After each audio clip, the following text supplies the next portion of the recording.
Donald Trump says he's a champion of the middle class and will get people back to work. That's the whole point of his campaign, he says. But will his outsider appeal actually get working-class voters to the polls?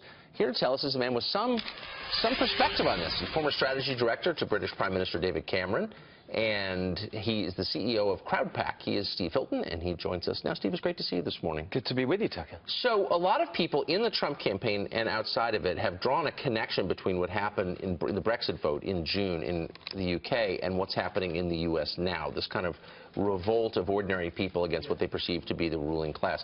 Do you think there is something like that going on globally? Yeah, I think there's a real connection. I don't think you can read too much into it, but I think there's a basic fact of life, which is that for the last few decades, actually, it feels to many people, to working people, that whoever they vote for, whether it's in the UK a Labour government or a Conservative government here in America, if it's Republicans or Democrats in charge, nothing really seems to change in their lives. And what they see is technology and globalization reducing the economic security that they've been used to.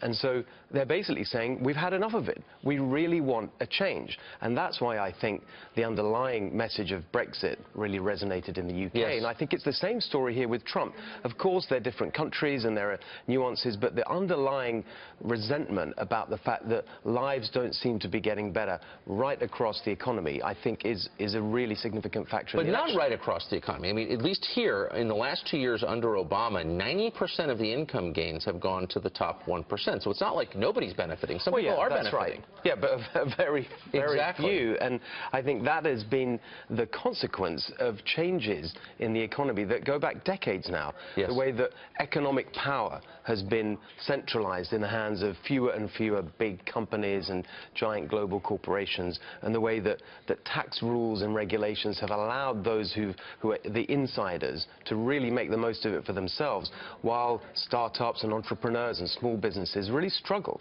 So I think that's also adding to the sense of resentment. Do you find it striking that a billionaire is holding himself out as the champion of the middle class? It's interesting, actually, when you look at Trump, of course he's got some of the characteristics of the very people that a lot of people really hate.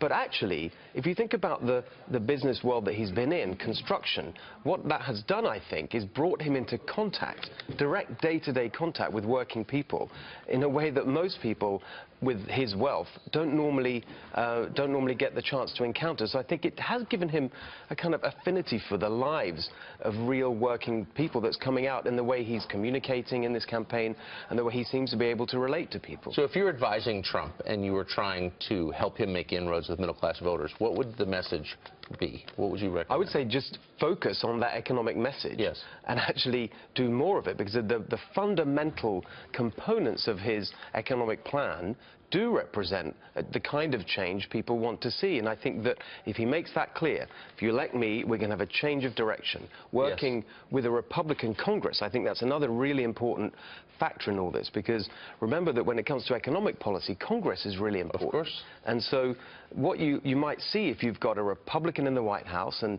Republicans controlling Congress is an end to the gridlock and real pro-growth, pro-enterprise policies. And I think if he sticks to that message, then I think he'll do very well.